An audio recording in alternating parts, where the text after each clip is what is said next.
This poem is dedicated to Lane Road Park because there's some guys here, John, Mike, Jared, Reed.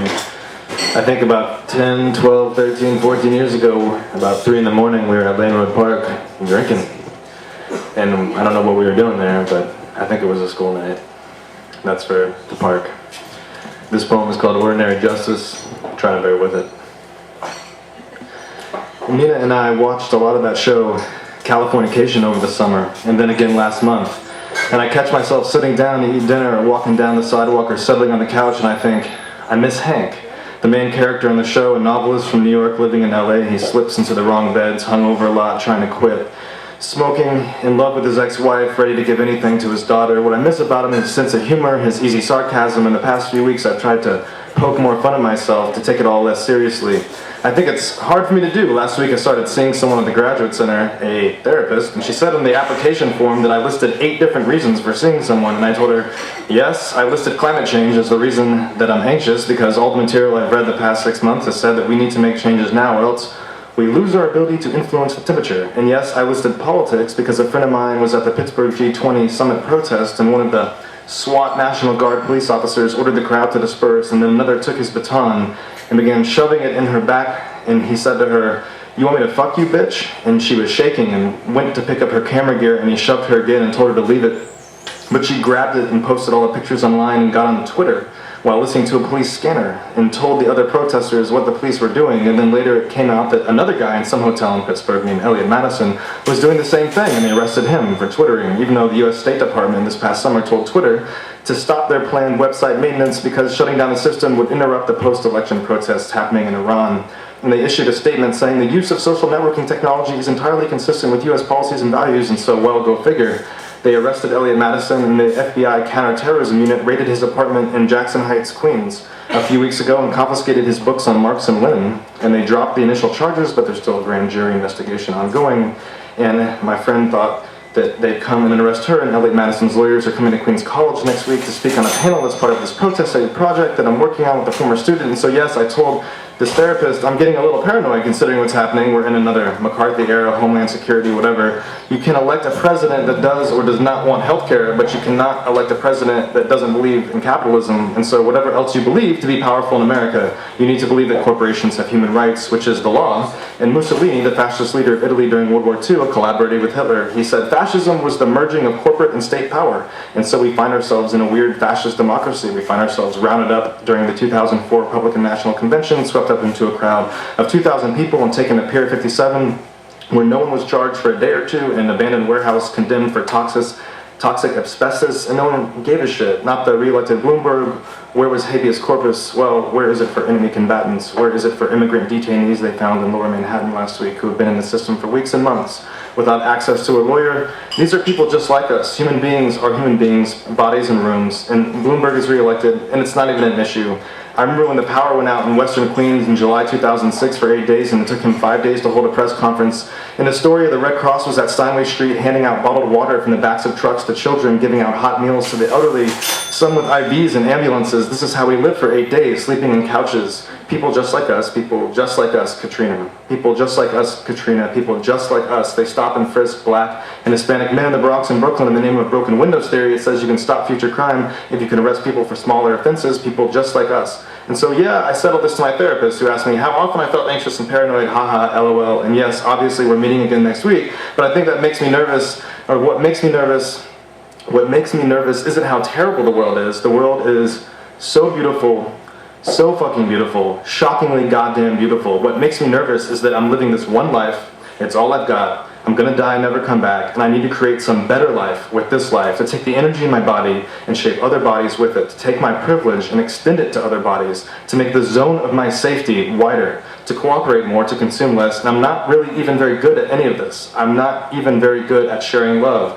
And I'm beginning to think I run towards all this in order to get a little farther from myself. All my running is a running away from something as much as it's a running to something. I work all the time because I don't have to sit with my shit. I sometimes drink more than I should because I don't want to sit with my shit.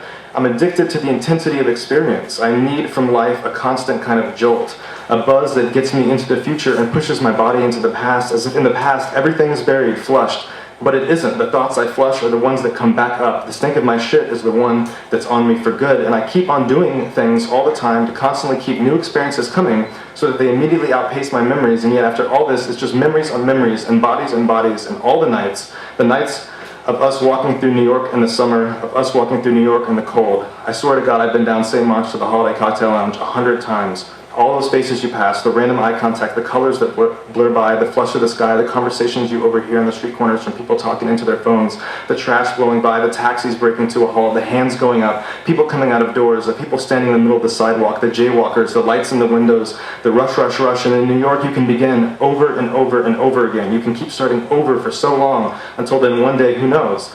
And I'm saying whether you can or you can't, it's worth reflecting on how the city works for those of us who need to fly from room to room, from body to body, from event to event, checking your texts like that New York Magazine article on dating in the city, everyone on a back burner, weighing your options, compartmentalizing every need of your life with a particular body. I turned 29 a few weeks ago, and I'm just barely learning why I do what I do. And a couple nights ago, Nina pulled out my first gray hair, and the jobs I'm applying for might pull me from New York. Maybe I'll end up like Hank, living away from the city. If I end up laughing at life the way he does, I'll be lucky. I kept thinking during my conversation with a therapist, I should be telling more jokes. I should be keeping this lighter. And God knows what Nina thinks when I spend all night watching YouTube videos of the police brutality in Pittsburgh. Love between two people is an amazing thing. We watched Californication, we saw Food Inc., we saw Jude Law's Hamlet on Wednesday, and when he was up there raging at himself and life and his responsibilities, totally stressed out that he had to make really hard choices, I thought of Hank. I thought of all this. The way everything in the news is so tragic, but that my daily life is so comic, and one bleeds into the other. And David tells me I need to relax. He says one needs to look into the darkness of politics and find the cosmic joke. And David, I swear to God, I'm looking for the joke, and who knows, maybe part of the joke is the justice of just saying something simple about what politics should be, not what they are, that it's possible to allow myself to be upset. The gang rape in Oakland is upsetting, the mass arrests are upsetting, the towers coming down were upsetting, the mass shootings at Fort Hood is upsetting, the mass shooting at Virginia Tech is upsetting, Columbine was upsetting, the serial killer in Cleveland is upsetting, Obama is upsetting, the Taliban are upsetting, the world's upsetting, and I won't be numb to it. I'm upset because I feel it, I need to feel it, I can't be real to myself unless I make these feelings real to me. I can't make it real because it feels real, and I won't let the blackness of it infect my life. Violence is not a curse. We have power. We are all responsible to each other. We have power. Justice means equality before the law. Humans are humans, people like us. It's simple as that. Justice is simple like love. Bodies coming past us. Justice isn't depressing, Katrina. Justice is an extension of love. What happened in Pittsburgh was wrong, simply. Justice isn't a judgment, it's a commitment. Bodies like ours. Justice is a commitment to a way of living.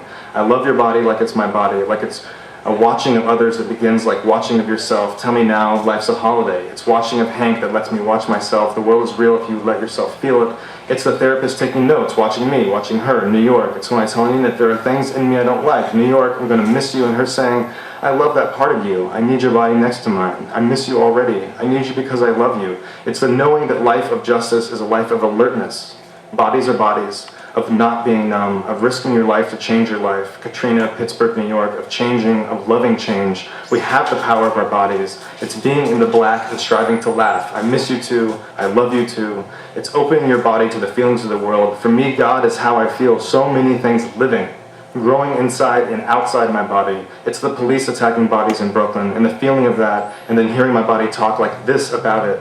If my love is so weak, it still talks in this room. Bodies on top of bodies, bodies from the future, bodies in this music now. It's the ordinary justice. Love is an ordinary justice. It's the music we create out of care. It's the music that doesn't forget the world, but helps us to feel it.